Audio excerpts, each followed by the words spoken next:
이게 이제 24장 전체가 말세에 관한 내용이에요. 38절에 보면은 이 시기가 굉장히 풍요로웠다는 걸 보여주는 겁니다. 방주에 들어가는 날까지 사람들이 먹고 마시고 장가들고 시집가고 그랬다는 것은 상당히 풍요로운 사회였다라는 의미가 돼요, 이게. 그래서 예수님이 오실 때에 되면은 사람들이 상당히 타락한다는 얘기죠. 관심 없다 이 말이에요. 뭐 방주를 짓든 말든 관심이 없는 거예요, 지금. 이 노아의 가족들이 방주를 짓느라고 얼마나 고생을 했겠어요, 당시에. 뭐 기계도 없고 아무것도 없을 때 맨 손으로 수공하고 그거를 그렇게 짓는데 왜 짓느냐고 다들 물어봤을 거고, 그러면 심판하신다 그랬을 거고, 물로 심판하시면 다 죽는다 그래서 이걸 짓는 거다 다 말했을 거고, 아무도 귀를 기울이지 않고 조롱하는 거지 뭐 미쳤다고. 그 시대가 상당히 풍요로웠다.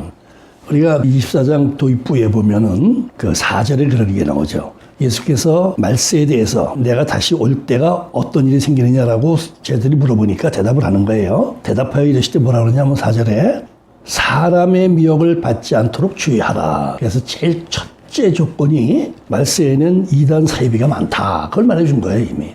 사람의 유혹, 사람이 말하는 것, 사람의 미혹, 이걸 주의하라. 그래서 이단 사설이 나오는 것은 그건 하나님의 말씀이 아니고 그 사람의 말이다라는 것을 말해주고 있습니다, 이게.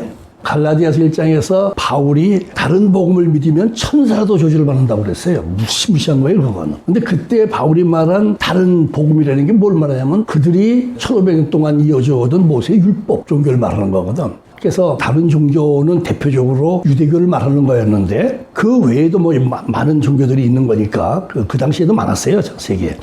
지금요, 이 신천지의 이만희 이는 구속이 됐잖아요, 이번에. 자, 그래서 이제 이 말세에는 제일 경계하고 조심하고 해야 할 것이 이런 이단들에게 미혹당하지 않는 것이 제일 중요하다. 그래서 왜? 20년, 30년, 40년 예수 믿으면 전부 도라미 탑을 되는 거예요, 그 순간에. 이게 얼마나 험악한 거냐고, 이거. 그래서 이단에 절대로 미혹되지 말아라. 이제 38절에 보니까 사람들이 상당히 풍요로워서 먹고 마시고 뭐 아주 즐기고 살았다는 걸 보여주고 있는데, 우리 한국교회도 보시다시피 한국이 정말 잘 사는 나라에 보니까 어느 면으로 보나 우리나라는요, 다른 나라 사람들이 와보면 깜짝깜짝 놀랄 만큼 한국이 잘 살아요. 한국에서는 그냥 집 앞에서 차를 타면 내가 가고 싶은 데를 다 갈 수 있다. 이게 한국은 참 시스템이 좋고 이렇게까지 잘 해놓을 수 있느냐. 이게 완전히 그냥 둔갑을 해버렸어요, 우리나라는. 그리고 갑자기 엄청난 부자 나라가 돼버렸어요. 부자 나라가 되니까 제일 먼저 오는 게 교회가 무너지기 시작하는 거예요. 다 그랬어요. 이 복음은 이스라엘 땅에서, 유대 땅에서 시작해가지고 편서평을 타고 서쪽으로 돌아서 뺑 돌아서 한국까지 온 거예요. 지금도 복음은 서쪽으로 가는 중이에요. 서쪽으로 가면은 이제 마지막으로 예루살렘까지 가는 게 서쪽의 끝이에요. 그래서 한 바퀴 도는 거예요. 그래서 우리가 이 요한계시록에 이제 그 7교회 얘기가 나오잖아요. 그 맨 마지막에 나오는 교회가 라오디게아 교회라고 나왔죠. 라오디게아 교회는 아주 풍성했다, 풍요로웠다.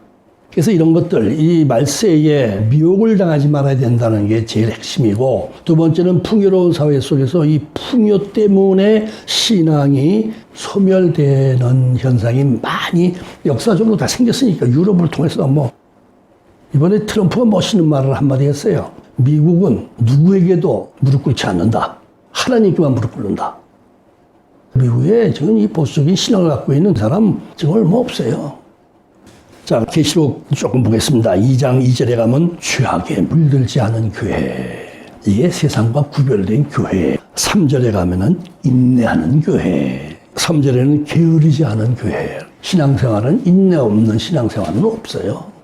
80년대만 해도 금요철야 기도회는 보통 10시쯤 모여서 시작하면 아침에 새벽 기도회까지 했어요. 정말 부지런한 교회였어요. 교인들이 정말 신앙이 부지런했다고 전부 다. 근데 지금은 다 게을러요. 새벽기도 나오는 사람들이 거의 없어요. 100명 나오는 교회면은 새벽기도에 10분의 1도 잘 안 나온다고. 그리고 자기 자녀들을 전도하질 않아요. 교회로 데려가질 않아요, 지금. 그래서 어른은 100명 모였는데 애들은 10명, 20명이에요. 어른이 100명이면 애들은 50명, 60명 돼야 균형이 맞는 거예요. 그러니까 애들은 학원 가나 공부를 하고 게을러졌어요. 영적으로 게을러졌다 이 말이에요, 지금. 하나님이 기뻐하시는 교회를 지금 계시록 2장에서 쭉 여러 가지로 고난을 이겨내는 교회, 뭐 교회도 고난이 많죠. 뭐 가정도 그렇고 뭐 개인도 그렇고 다 있는 거죠. 기업도 그렇고. 근데 그걸 이겨내야지. 좀 어렵다고 주저앉고 포기하고 그 과정에서 무슨 열매가 맺느냐. 과정이 열매를 갖고 오는 거지. 그냥 조금 힘들면 뭐 주저앉고 뭐 이렇게 그냥 들쑥날쑥 해가지고 뭐 신앙생활도 하다 보면 시험 들 때도 있고 여러 가지 있는 거예요. 원래가. 주님께 충성하는 교회, 하나님 기뻐하시는 교회, 끝까지 믿음을 지키는 교회, 변질되지 않는 믿음, 사랑과 봉사가 있는 교회.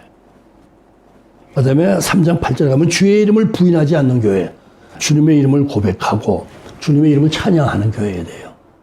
지금 이 비냐드 쪽, 변승우 쪽, 포도원 교회 쪽 이쪽은 찬송가는 거의 안 부르고 그냥 뭐 신앙 분위기를 만들어주는 그런 거를 많이 부르는 거죠. 이상한 찬양곡들 3, 4, 막 만들어가지고 검증도 안 된 것도 그냥 분위기 띄워서 흥분을. 그거는 주님의 이름을 찬양하는 내용보다 어떤 그 자극적인 거, 어떤 감성적인 걸 자극하는 그런 쪽 가사들과 곡이 많아요. 그게 좋지가 않은 거죠. 3장 8절 10절에는 주님의 말씀을 지키는 교회, 다시 말해서 순종하는 교회, 이런 걸 최고의 교회로 꼽는다. 참 하나님이 기뻐하시는 교회로 꼽는다. 이렇게 말씀을 하고 있습니다. 그래서 우리가 미혹당해가지고 그런 거 다 버리고 그냥 기분 내키는 대로 분위기 따라서 이거는 뭐 고린도후서 6장 2절에 보면은 지금은 구원의 날이로다 나오죠. 지금은 구원의 날이다. 지금. 이 구원은 전부 현재적이다. 과거에 뭐 은혜 받았다. 과거에 방언했다. 뭐 과거에 매일 새벽기도 했다. 이거는 아무 의미가 없어요. 이 다음에 열심히 할 거야. 그거 되겠어요? 이 다음에 나 새벽기도 할 거야. 내년부터 할 거야. 내년부터 해요? 안 해요, 아무도. 그래서 항상 지금이다. 현재적인 신앙. 지금 있는 내 신앙이 내 신앙이지 내일 잘 믿겠다, 전에 잘 믿었다. 신앙은 이건 내 신앙이 아니에요. 그래서 버나드 쇼, 그 노벨문학상을 받은 사람인데 95세에 죽었어요. 이 사람이 죽기 전에 자기 묘비명을 써놨습니다. 요걸 묘비에다 적어라. 어쩌다 보니 이렇게 됐다. 그러니까 죽을 준비 단단히 하고 있어라 하는 의미도 되고 여러 가지로 해석이 되는 거예요. 어영부영하다가 죽을 수도 있고 지옥 갈 수도 있다. 정신 차려 살아야 된다는 의미도 될 수 있고. 그 사람이 아주 유명 인사니까 자기가 좀 잘 알고 지내는 게도 좀 가깝게 지나는 수십 명에게 전보를 쳤어요. 네가 한 짓을 알고 있다 하는 전보를 쳤어요. 무기명, 자기 이름 안 넣고. 근데 그건 전부가 그래도 성공한 사람들이에요. 돈 많이 번 사람들, 정치인들, 학자들, 뭐 하여튼 유명해진 사람들, 잘 나가는 사람들 수십 명에게 그렇게 당장 도망가라. 네가 한 짓을 알고 있다. 당장 도망가라. 수십 명이 어디로 사라졌답니다. 그 중에는 목사도 있고 신학자도 있고 근데 거의 다 없어졌더래요.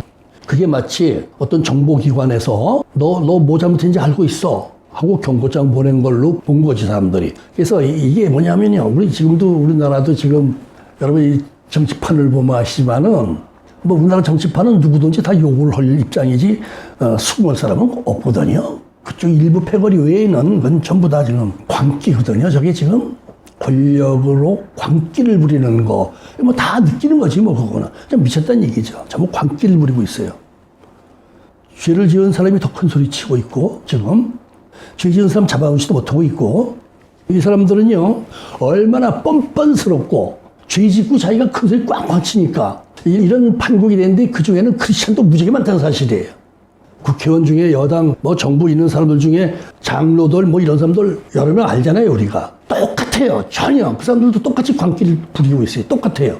조금 더 차별화되지 않아요. 그래서 저렇게 돌아가는구나. 나를 이렇게 휩싸여서 저 정서에 휘말려서 저렇게 돌아가는구나. 그런 걸 느낄 수밖에 없게 돼 있어요. 그래서 우리가 정말 버나드 쇼가 그 한 말은 유명한 거예요. 우물쭈물 하다가 정신 못 차리고 있으면 이렇게 된다. 어느 날 지옥으로 떨어진다. 그래서 우리가 누가복음에서 그 부자가 그 얘기 아니에요. 부자. 이제 친구들 불러서 파티나 하면서 즐기자. 오늘 밤 네 영혼 도로 찾을 거야. 그럼 네거 누구가 되냐? 이 경고를 들어야 되죠.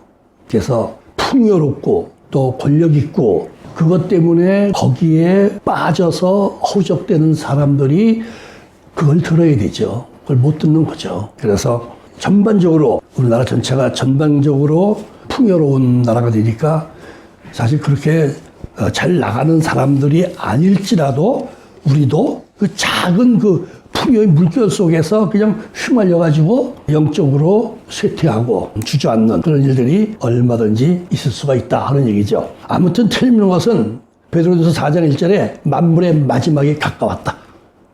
종지부 찍는다 그래요. 하나님께서. 종지부 찍는다. 종지부 찍습니다. 하나님은 반드시 종지부를 찍습니다. 종말은 반드시 옵니다. 예수님의 재림은 반드시 옵니다.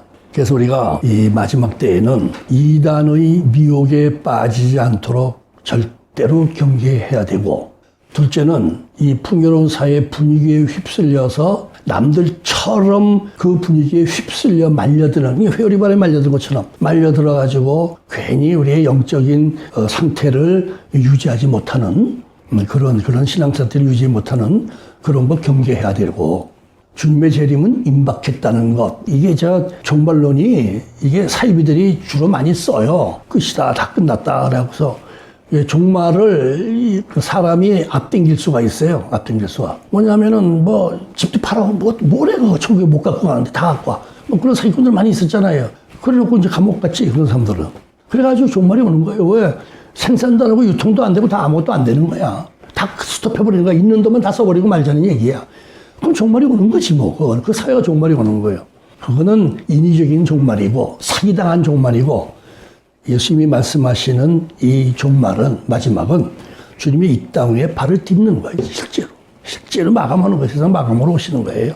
그래서 우리가 교회 안에서의 이러한 그 이성주의, 영적인 무관심, 영적인 미혹, 세속주의 이런 것들에 우리가 경계를 해야 되고, 24장 내용 중에 전쟁이 많이 생기고 지진도 많이 나고 난리가 많이 난다는 거, 보유하고 있는 핵무기들을 터뜨리는 일들이 생길 수 있다는 것도 우리 알 수 있는 거고, 그러나 주님께서 이 땅 위에 오시는 날은 이제 우리의 모든 이 시대 상황들 종결되고, 우리가 어렵게 지켜온 모든 신앙들은 결국은 영광스러운 하나님의 나라에 들어가는 것으로서 마감이 될 수 있다 하는 걸 우리가 기대하고 믿으면서 우리 신앙을 이 어려울 때에, 이 어려운 시기에 더더욱 견고히 지켜나가야 되겠습니다.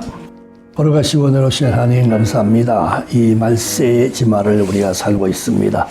이 말세에 우리가 미혹당하지 않게 주어서 우리가 영적으로 우리 주님 은혜 안에서 벗어나지 않게 하여 주시고, 또 이 풍요로운 사회 속에서 우리가 휘말려서 분위기에 휘말리고 이 정세에 휘말려서 영적으로 나태해지지 않도록 주께서 깨어있는 믿음이 되게 하여 주옵소서.